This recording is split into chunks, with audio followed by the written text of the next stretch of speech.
Bueno, la última ponente del día es Ana Agustín, compañera de Cairel, y va a hablarnos de una introducción de la bioconstrucción en general. ¿Vale? Yo voy a hablar por eso de una pequeña introducción a la bioconstrucción. Quería utilizar una definición que yo creo que a mí me cuadra bastante, que es la bioconstrucción es aquella que satisface nuestras necesidades como individuos y sociedad sin requerir más recursos que los que el planeta, tanto de forma local como global, puede aportar y permite además convivir de forma respetuosa con el medio natural en el cual se encuentra. Bueno, ahora vamos a ver una serie de ejemplos de edificaciones antiguas. Como antes han dicho en los comentarios, es cierto que la arquitectura en tierra o la bioconstrucción a veces se asocia a la construcción tradicional, pero es verdad que se puede aprovechar para la construcción moderna. De hecho, yo creo que es una gran alternativa. Bueno, aquí aparece la ciudad de Sibán. Es una ciudad que está en Yemen, que tiene una antigüedad del siglo II a.C. y es la ciudad con rascacielos más antigua del mundo. De hecho, se la considera Manhattan de tierra por la cantidad de edificios de muchas alturas que tiene. Es patrimonio de la UNESCO y los edificios más altos tienen hasta 9 plantas. Otra ciudad muy importante es, bueno, aquí vemos otro ejemplo de la ciudad de Sibán. Otra zona es Sanaa, también en Yemen. Data del siglo I a.C., es patrimonio de la humanidad y contaba con 106 mezquitas, 12 hammam y 6.500 casas. Aquí tenemos Sadir, que fue la capital de Yemen desde el siglo XIII al siglo XV. Aproximadamente se fundó en el año 631 y es una ciudad fortificada que también cuenta con la primera universidad del país. Perdió importancia en favor de Sanaa y una de las cosas muy características de esta ciudad es que el GTZ tiene un plan de recuperación de toda la zona. ¿Por qué? Porque esta zona de aquí es el casco antiguo y todas las edificaciones son de tierra. Y lo que está ocurriendo es que se están demoliendo todas las edificaciones en tierra para construir edificios modernos. Entonces el GTZ es un organismo alemán que está intentando mantener por lo menos las construcciones tradicionales. Como se hablaba antes del peligro de perder toda esta arquitectura. Otro ejemplo es Mauritania, la ciudad de Oualata, que está en el sureste y fue fundada en el siglo XIII. Es una zona importante de Sahel y lo que destacan principalmente son sus edificios de adobe rojizo, que se obtienen gracias al mortero de barro, al olifisto, al agua y a los excrementos de vaca. Aquí tenemos la mezquita de Yemen. Es una edificación que se encuentra en Mali, es el edificio más antiguo construido en barro, es el mayor edificio sagrado construido en barro y además está hecho todo en una pieza. Las primeras construcciones son del siglo XII, pese a que han tenido reconstrucciones del siglo XVI.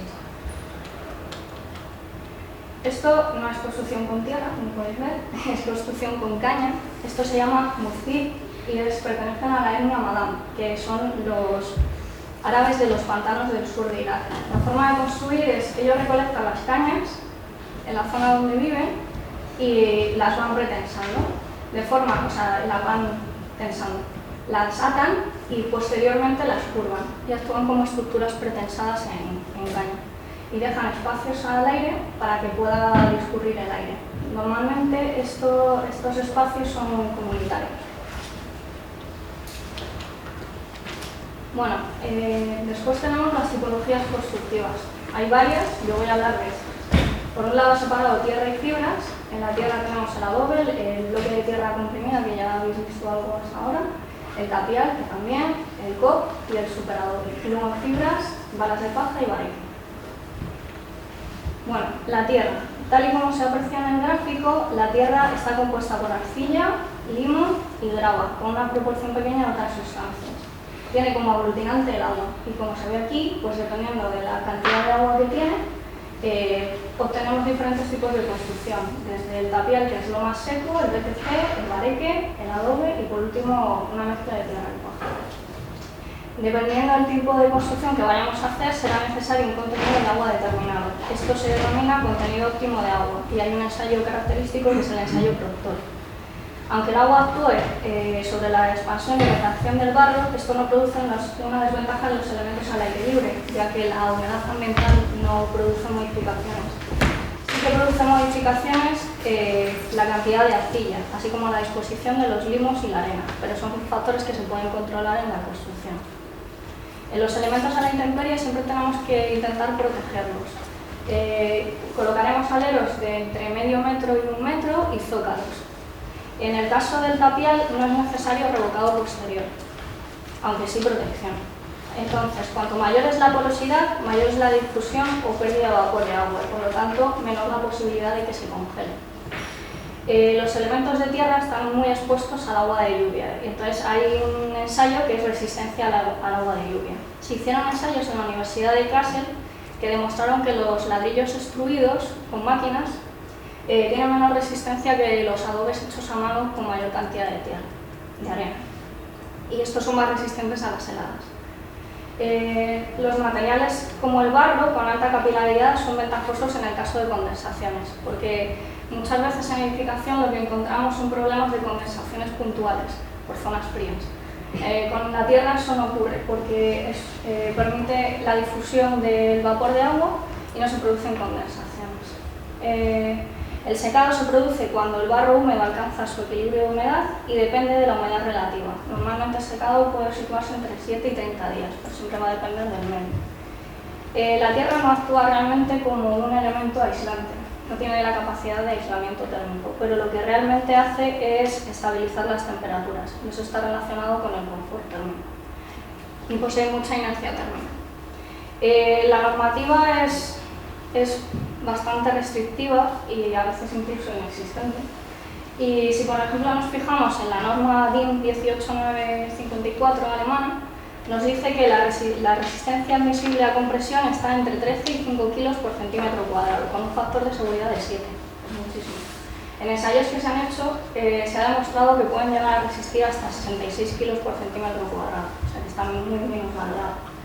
Y luego la norma no permite construir más de 2 pisos, pero como hemos visto en el ejemplo de Sibam, se puede construir bastantes más.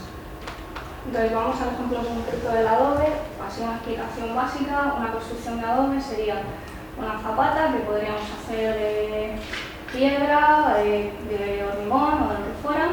Después colocaríamos un elemento que elevara el adobe del terreno. Aquí tendría que ir una lámina impermeabilizante para evitar la ascensión de la capilaridad. Y después iríamos colocando las hiladas de adobe. Necesitan suficiente arena gruesa para que permita resistir las heladas, como hemos visto antes, pero también tienen que tener arcilla para que se puedan mover. Entonces la junta sería generalmente de mortero de barro y tiene que ser lo suficientemente delgada para evitar fisuras. Los adobes, por ejemplo aquí, se pueden cortar y se pueden perforar sin problema, para que se adapten a las diferentes posiciones del terreno, o sea, de la edificación. Aquí vemos ejemplos de cuál es el proceso. Estas son imágenes tomadas de la web de Cairén, en el cual se ve primero el cribado, después no necesariamente después, pero realizamos una cimentación y después la sobrecimentación que veíamos antes. Se realiza un mezclado de paja, de arena, o sea, tierra, arcilla y demás. Después se rellenan las adoberas con cal y una vez se ha secado se procede a la colocación como sería con los ladrillos porcinos. Lo que hemos hablado antes de que se pueden perforar y romper serían para zonas especiales y luego se procedería al revocado para protegerlo. Entonces esto es un ejemplo de amayuelas. Bueno, el bloque de tierra compactada, que como hemos visto antes, estos son prensas que lo que permiten es realizar los bloques a partir de presión. Tiene menor cantidad de agua, por lo cual, como hemos visto, se puede utilizar inmediatamente y si no se estabilizan con cemento pueden tener menor resistencia que los adobes. Se puede realizar con este tipo de prensas, pero claro, si vas a realizar una construcción necesitas ser muy constante con las dosificaciones. No puedes, para que te salgan todos iguales. Y si se mecaniza el proceso, eso conlleva una maquinaria muy cara y de gran tamaño. Las prensas totalmente automáticas pueden producir entre 1.500 y 4.000 bloques al día, y los ladrillos crudos industriales son propensos a las grietas. Aquí, por ejemplo, es una prensa manual. Hay varias empresas que se dedican a esto en España, una es Canabric y la otra es Bioter, por si queréis consultar las web. En las web de estas dos, sobre todo en la de Canabric, hay especificaciones técnicas y características de cada uno de los bloques. Luego tenemos el tapial. En el tapial, realmente lo que es el tapial es esto, lo que se va construyendo es lo que es la tapia, y se van haciendo tongadas de 10-15 centímetros con cal en cada una de las tongadas para evitar retracciones, y resulta una construcción muy monolítica. Se utilizan tablones de entre 35 y 45 milímetros de espesor, y cada 10-15 centímetros se colocan elementos verticales. Se necesitan espesores muy importantes para conseguir aislamientos térmicos, por lo que veíamos antes de que la tierra no es un aislante. Por ejemplo, en España no tenemos mucho problema con eso, pero en Alemania sí que normalmente o se requieren espesores muy grandes o hay que colocar elementos aislantes. El acabado puede ser el propio tapial o una pintura compatible, siempre y cuando, lo que hemos visto antes, está protegidos con zócalos y con aleros. Como decía antes el profesor Maldonado, lo que se está intentando es evitar una de las grandes desventajas del tapial, que es la mano de obra, que encarece mucho este tipo de procesos. Se intenta evitarlo mediante la mecanización del proceso. Por ejemplo, con paneles de barro apisonado prefabricados, estructuras de entramado con barro apisonado o encofrados perdidos con muros de menor espesor. Aquí, por ejemplo, se puede ver cómo se construye. Aquí estarían los elementos del tapial. Aquí se deja para la junta, pues si no lo vas a hacer todo en un día, porque necesitas dejar que la tierra asiente. Entonces se dejan muestras para luego volver a enganchar. Después se apisan. Y luego se cubre pues, con el elemento. De hecho, aquí se ve lo que hablábamos antes de la construcción tradicional y la construcción moderna. Estas son unas piscinas que hay en Zamora. Están todas construidas en tapial y bueno, yo considero que es un elemento muy interesante. Por ejemplo, el tema de la humedad, lo que hemos visto, no tendría ningún tipo de problema de condensación en este tipo de edificaciones. Estos de unas bodegas que también se utiliza tapial para construir y, como veis, puede encajar perfectamente con la arquitectura moderna. El COP. El COP es una técnica muy usada en África y Asia, también en Inglaterra entre los siglos XV y XIX, y existen diferentes técnicas. Está la Zabur en Yemen y la Wellerbau en Alemania. Se construye el muro. Como siempre, como veis, siempre tiene que haber un sobrecimiento para protegerlo. Se van colocando pelladas de barro y sobre eso se va construyendo la casa. Se revoca, se uniforma y se pule con una piedra. El COP tiene una desventaja, ¿ves? Por ejemplo, aquí están colocando las pelladas de barro con arcilla. El COP tiene una gran desventaja y es que produce grandes retracciones. Puede presentar retracciones de entre el 3 y el 10%. Una de las formas de solucionar esto es a través del diseño. El diseño, cuanto más curvo sea y si se tiene en cuenta esas retracciones, no debería de presentar ningún problema. Es una técnica muy interesante. Por ejemplo, se ve aquí que se suelen utilizar las formas curvas para eso, para evitar las retracciones. Bueno, luego tenemos el superador. El superador es una técnica que está ideada principalmente para casos de emergencias. Se realiza el replanteo, se compran sacos, esos sacos se rellenan de tierra, la tierra se estabiliza, normalmente se estabiliza con cemento si es una tierra muy arenosa, y en la zona de la cimentación también se estabiliza con hormigón. Y lo que se hace es replantear, ir colocando los sacos rellenos de tierra, se limpian las puntas, o sea, se apisonan, se limpian las puntas y se coloca alambre de espino y luego se va realizando la siguiente hilada. Para las zonas, por ejemplo, aquí de los huecos, lo que se suelen utilizar son cimbras y se van cortando los sacos. Las instalaciones se colocan en las zonas, se aprovechan las puntas y se colocan en las zonas interiores.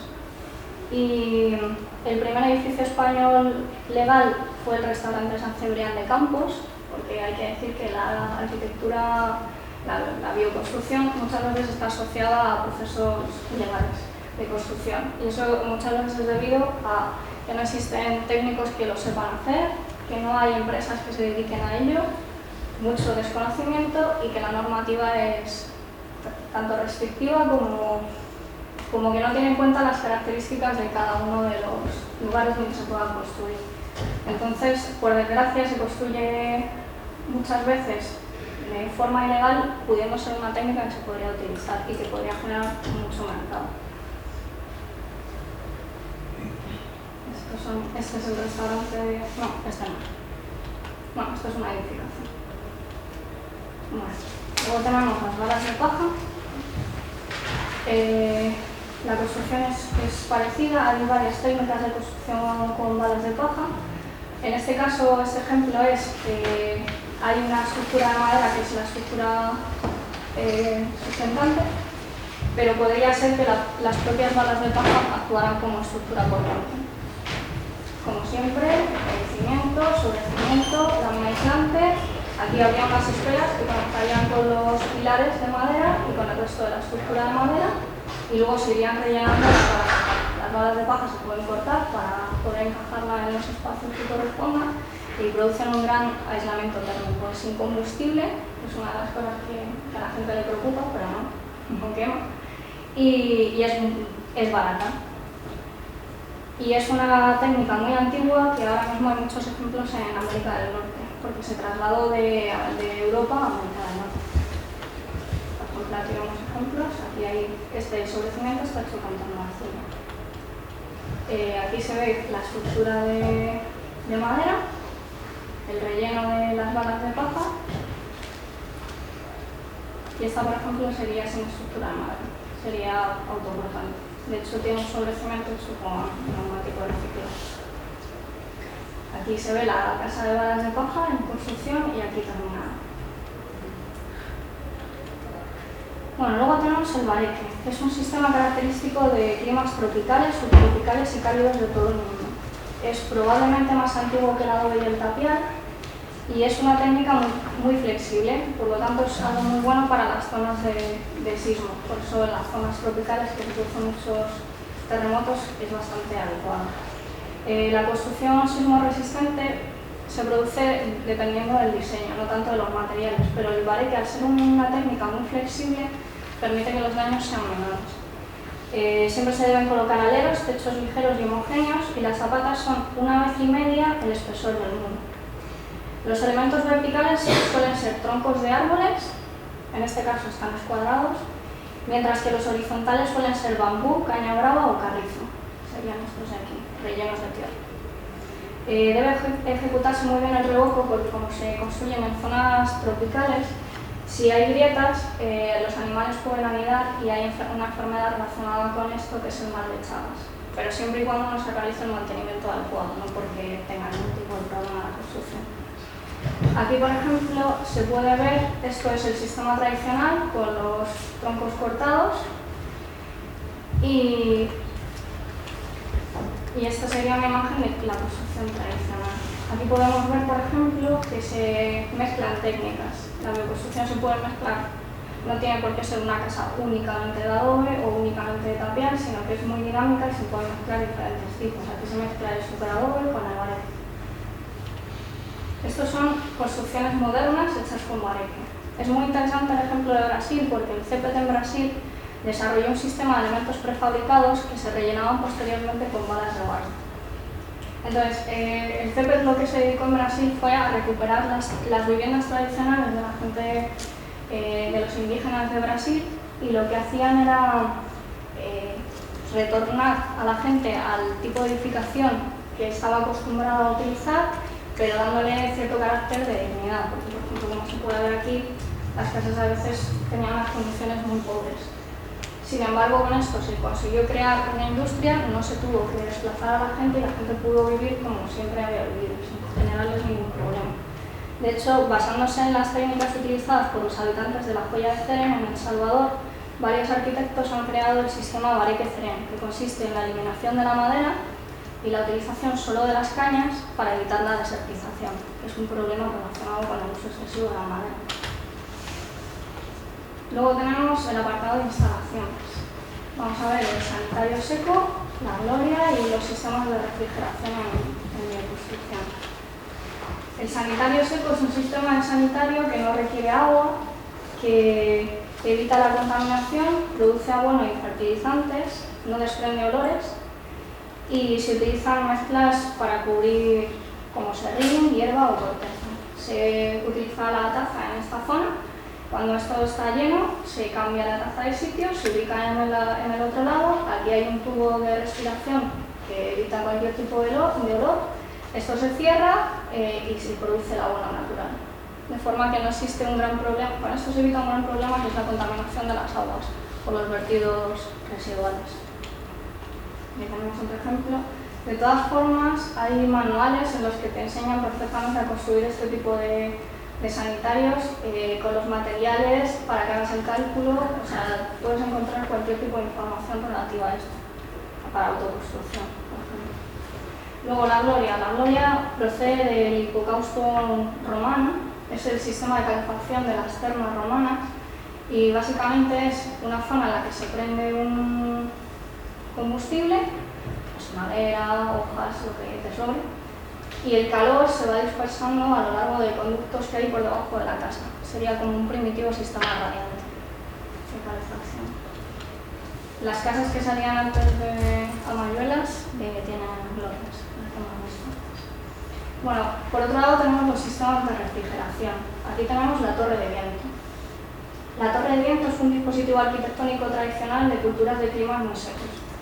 Tiene mucha tradición en Persia y se trata de captar el viento. El viento entra por aquí. Esto es una zona con agua, que es el canal. El viento por presiones entra aquí abajo, se enfría con el agua, sube, enfría la zona y vuelve otra vez a subir y sale caliente. Con este sistema lo que hay que tener cuidado es que estas zonas, que puede ser que tengan agua o que puedan tener elementos de barro, con agua para enfriar, el problema es que la humedad se quede retenida por el tema de hongos y bacterias y demás. Entonces se da sobre todo en zonas muy secas. Después tenemos el batir. Bueno, estos son las torres de viento y luego chiquititas, que serían estas de aquí, es el batir, que es un pequeño captador de viento. El proceso sería similar pero a menor escala. Bueno, luego, ahorro energético, casas pasivas. Contamos con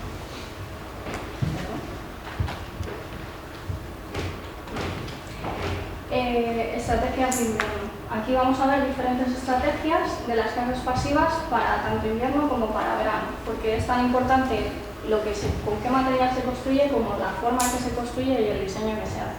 Y la ubicación es fundamental.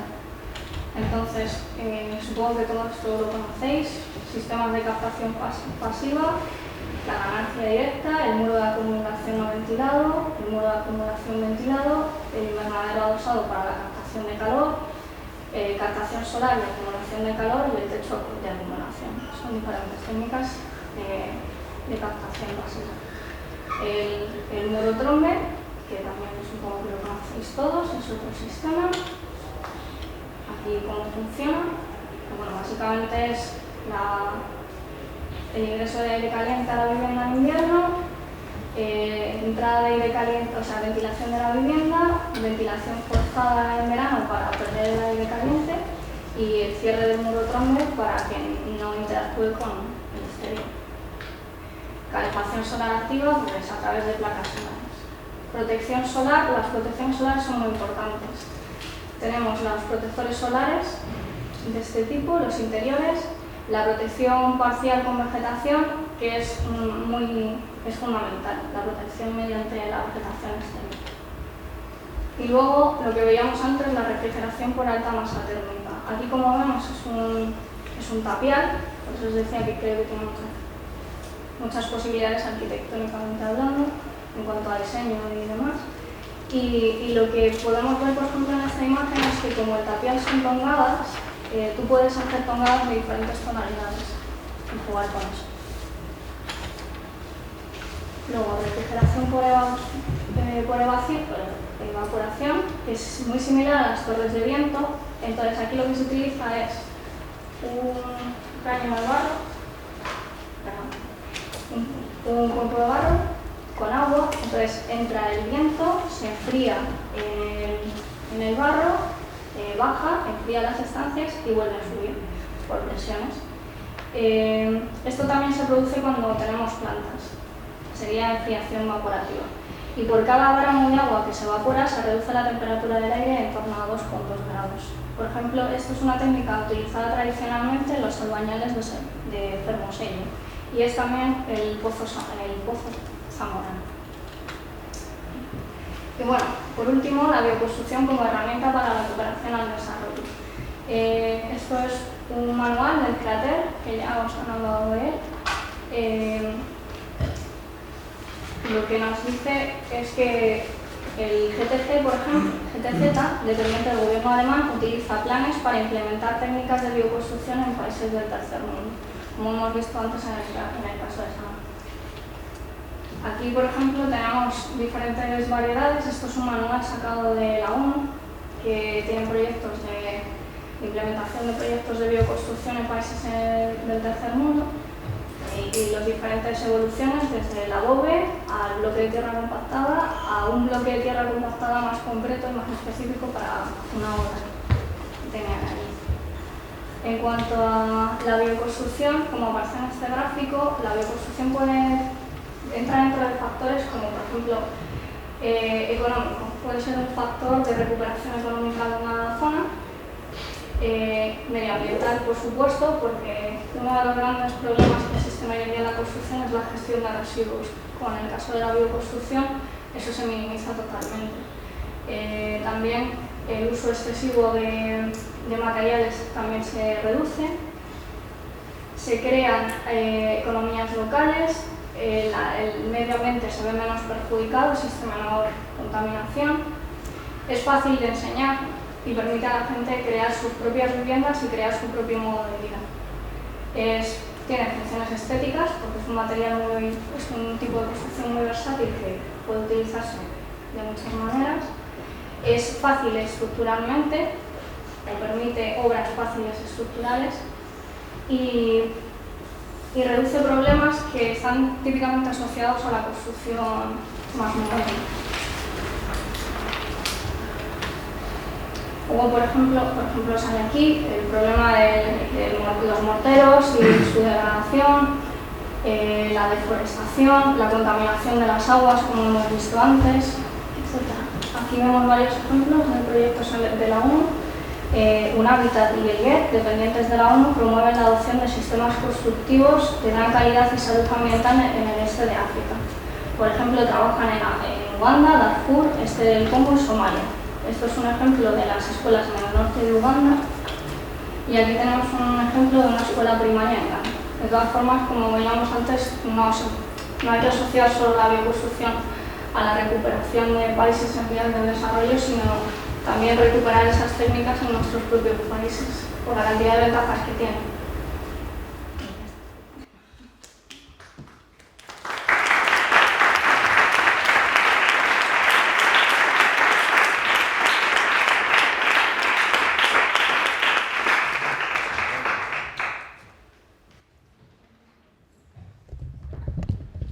Muchas gracias. Si alguien tiene alguna pregunta o algo, que ya me iba. No sé si alguien tiene. Has dicho que el superadobe era más para emergencias. No, he dicho que estaba ideado para emergencias. El inicio fue crear un sistema de construcción que sirviera en caso de emergencia. El superadobe simplemente necesitas tener las telas, pero puedes construirlo con la propia tierra que tienes.